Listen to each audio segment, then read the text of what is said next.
எங்கடா போறேன்? சுத்தி 20 பேர் இருக்காங்கடா. 10 வருஷம் உள்ள இருந்தேன்னு மட்டும்தான் சார் தெரியும். உள்ள போறதுக்கு முன்னாடி என்ன பண்ணிட்டு இருந்தேன்னு தெரியாது இல்ல. சாவறதா இருந்தாலும் சண்டை போட்டு சாகணும் சார். செம்ம சீனிக்குது இன்னைக்கு.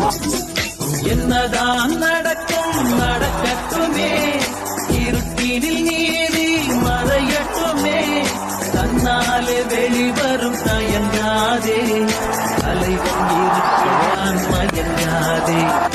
என்னதான் நடக்கட்டுமே, இருட்டினில் நீதி மறையட்டுமே, தன்னாலே வெளிவரும் தயங்காதே, தலைவன் இருக்கிறான் மயங்காதே, தலைவன் இருக்கிறான் மயங்காதே.